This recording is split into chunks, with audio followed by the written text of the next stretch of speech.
There is a strange, silent paradox that haunts millions of high-achieving adults. They are objectively talented, intelligent, and capable. Their resume is impressive, their ideas are innovative, yet they live their lives perpetually underachieving, not in the eyes of the world, but in the quiet, merciless court of their own mind. You know this feeling. It's the constant tension between your potential and your performance. It's the way you sabotage yourself right when success is within reach. The night before the big presentation, you suddenly procrastinate. Right after the major promotion, you feel an overwhelming urge to quit. You might even destroy a perfectly healthy relationship before they have a chance to reject you. This isn't coincidence, it's a pattern. It is the signature move of the not good enough complex. This complex is not merely a lack of confidence. It is a deep, existential belief that you are fundamentally flawed and unworthy of the success you crave. It is a powerful protective mechanism that says, if I don't try my hardest, I can't truly fail. If I fail, it proves the core lie about me is true. This is a prison built by your own psychology, an invisible cage where competence is high, but self-worth is zero. The true architect of this cage is the internal critic, that relentless, judgmental voice inside your head. It's the voice that whispers, "See? You got lucky," or "Everyone else is smarter." It's the voice that forces you to choose burnout over balance and perfectionism over progress. When you operate from the not good enough complex, your entire life becomes a performance designed to disprove a lie you already believe.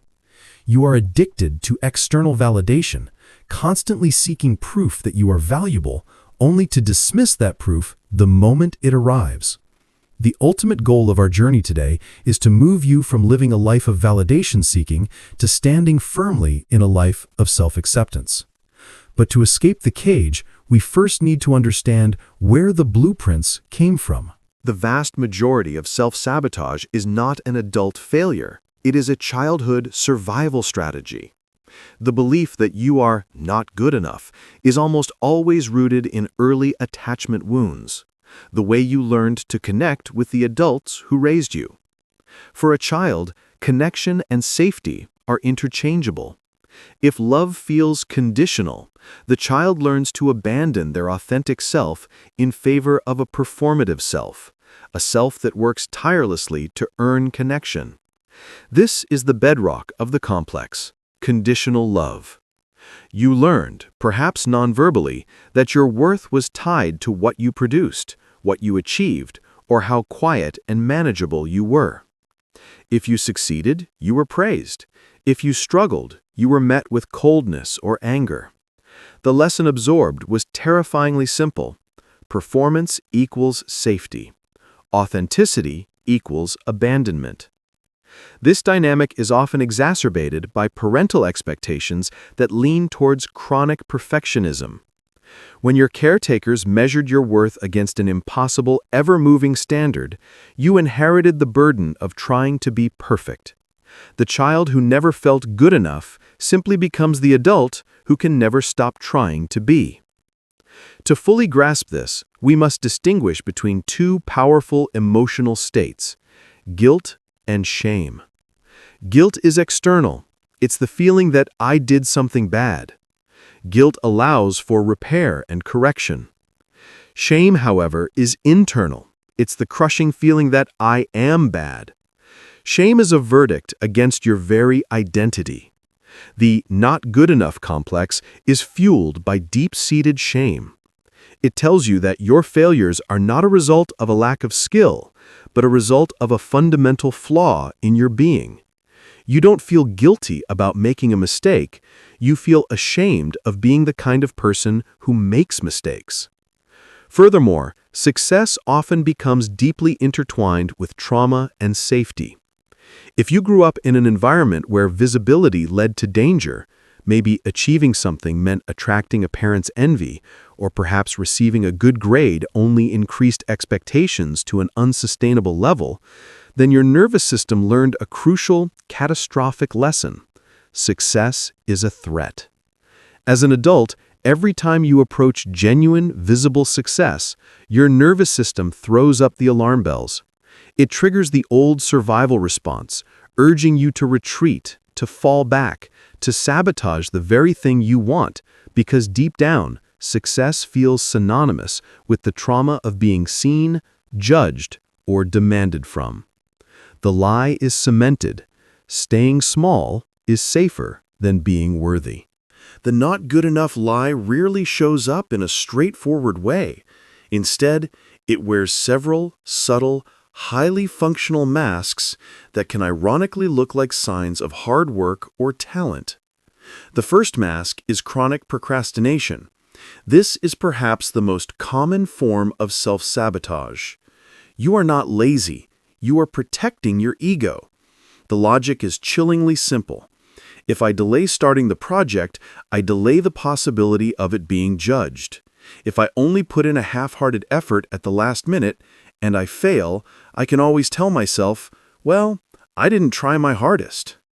Procrastination gives you an excuse for failure that is external to your identity.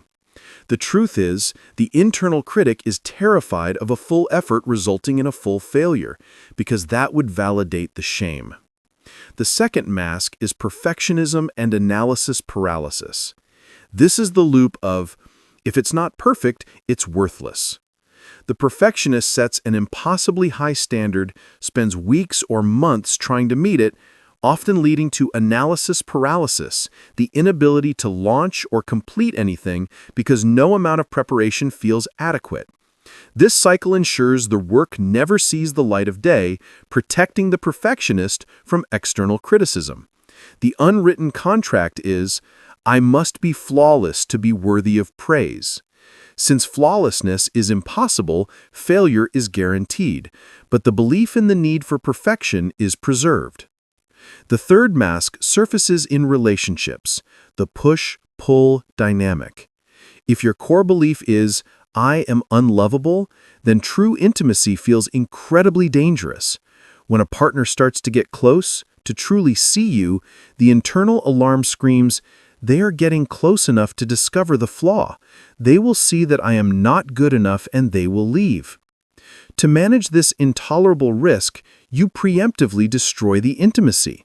You pick a fight, you withdraw emotionally, you create distance.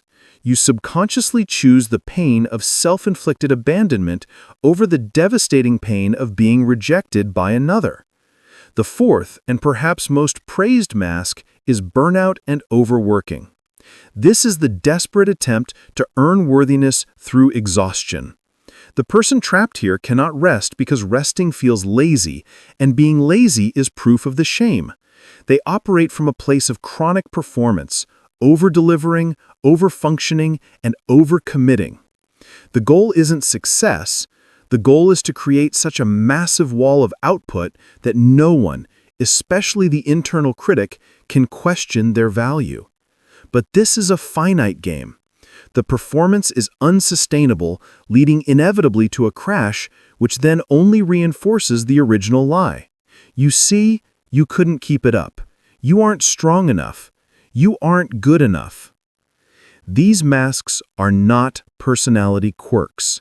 They are sophisticated, learned, and highly effective survival strategies that once kept a young, vulnerable self safe, but are now actively undermining the successful adult you are meant to be. In modern psychology, the term imposter syndrome has become widely known. While often confused with the not good enough complex, there is a critical distinction that determines the path to healing. Imposter syndrome is defined as believing you are not as competent as others perceive you to be. It is the fear that you will be found out, that your success is a fluke or a mistake. Imposter syndrome is focused on performance and external validation. It asks, am I capable enough to do this job? It is a surface-level anxiety about your skills and credentials. The not good enough complex is far more fundamental. It is the deep-seated belief that you are flawed at your core and unworthy of success, connection, or happiness. It is an identity-level conviction. It asks, do I deserve to be here, regardless of my skill? This distinction is key because traditional self-help advice for imposter syndrome, such as list your accomplishments or accept the compliment, often fails the person with the not good enough wound. If you are merely suffering from imposter syndrome, listing your successes can reassure your performance-focused ego. But if you have the core not good enough belief, listing your accomplishments only makes you feel worse. Why? Because the inner critic immediately counters with, those accomplishments were luck, you're a fraud, and the higher you climb, the harder you'll fall when they find out the truth about who you really are. This deep unworthiness creates a phenomenon where success is not celebrated. It is tolerated while the internal anxiety mounts. The solution is not to simply think better thoughts about your performance. The solution must be to heal the foundational wound of unworthiness. It requires a shift from proving your value to simply accepting it. The 7-step healing roadmap: rewiring your self-worth. Healing the not good enough complex is not about fixing a flaw. It's about reparenting the part of you that was wounded. It's a transition from survival to self-acceptance. This process is deep and requires intentional effort. Step 1. Witnessing the lie, externalizing the critic. The first step is to recognize the inner critic as an external entity, not an objective truth. When the voice whispers, "You're going to fail," or "Don't bother applying," don't argue with it. Instead, witness it. Give the voice a name: the taskmaster, the judge, the regulator. Then write it down. The regulator just told me that if I rest, I'm worthless. This act of externalization creates psychological distance.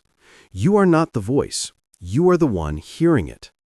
This simple act disarms its power, transforming a core belief into a mere thought. Step 2. The compassion turn. Practicing self-compassion. The only antidote to shame is self-compassion. Shame thrives on isolation and judgment. Compassion thrives on connection and kindness. Dr. Kristen Neff's work defines self-compassion by 3 elements. Self-kindness. Treating yourself with the same care and understanding you'd offer a dear friend. When the critic attacks, your job is to intercede. I see you are in pain right now. That was hard.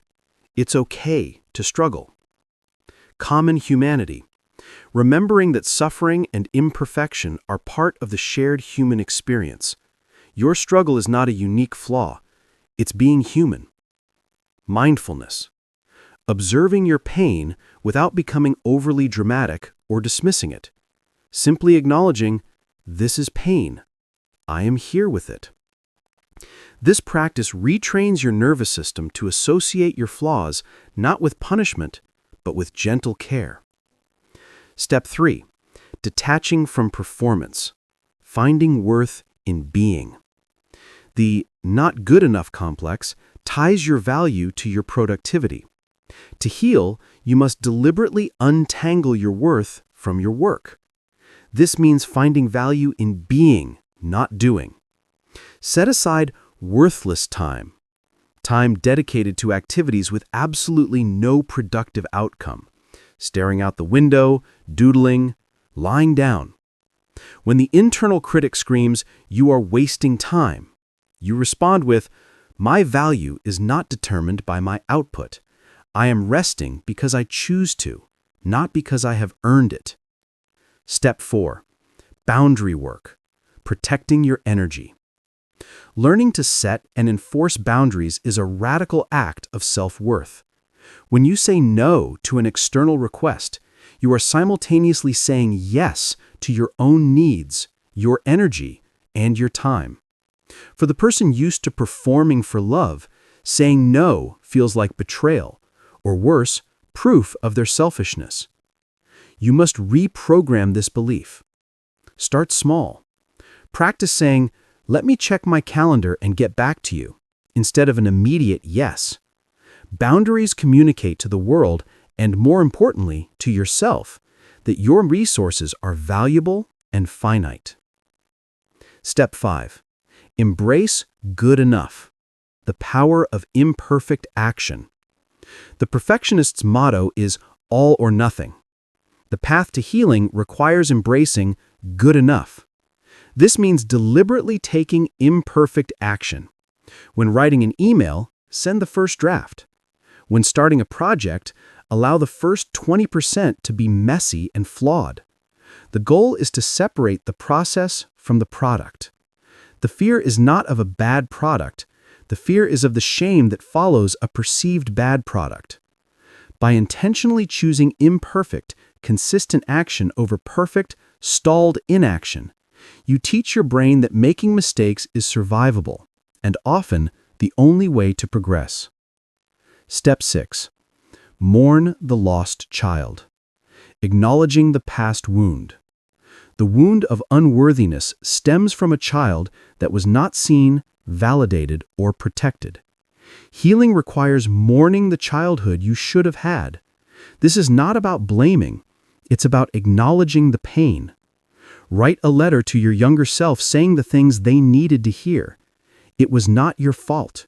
You were just a child. You didn't have to carry that burden. Allow yourself to feel the grief, the sadness for the innocence lost, the anger for the expectations placed upon you. Grief is the emotional energy of what was not, and processing it releases the past's hold on your present. Step 7. Redefining success. Success based on integrity. Finally, you must redefine success. Stop measuring it by external metrics like income, title, or likes. Instead, measure it by integrity, the alignment between your actions and your values. Ask yourself, did I live with integrity today? Did I honor my needs? Did I speak my truth? When success is measured by inner alignment, the need for external validation withers. When you act from a place of authenticity rather than performance, you automatically silence the critic because you are no longer playing its game. The biggest hidden hurdle for someone with the not good enough complex is the paradox of success and safety. When you start to successfully apply these healing steps, you will inevitably experience a strange, counterintuitive phenomenon. Success will feel terrifying. Why?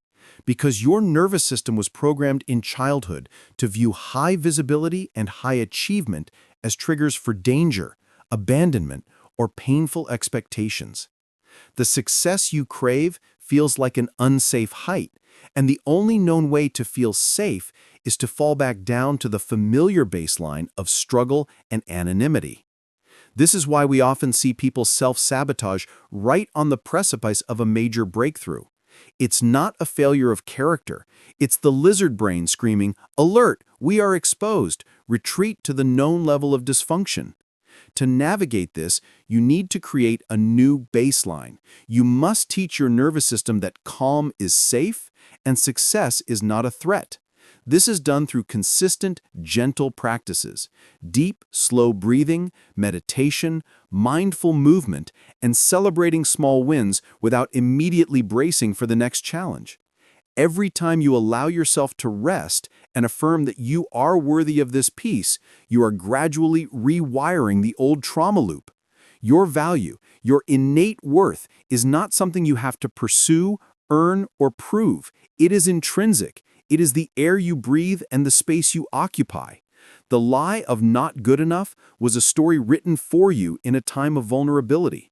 But you are the author of your life now. You have the power to close that book and start a new chapter. Stop waiting for external permission, for the promotion, the partner, or the perfect compliment to claim your value. The journey from self-sabotage to self-acceptance is not linear, but every small step of self-compassion, every boundary set, and every imperfect action taken is an act of profound bravery. It is the sound of the invisible cage falling away, finally allowing you to stand in the light of the success you have always deserved. It's time to stop running from the self you were and embrace the success you are becoming.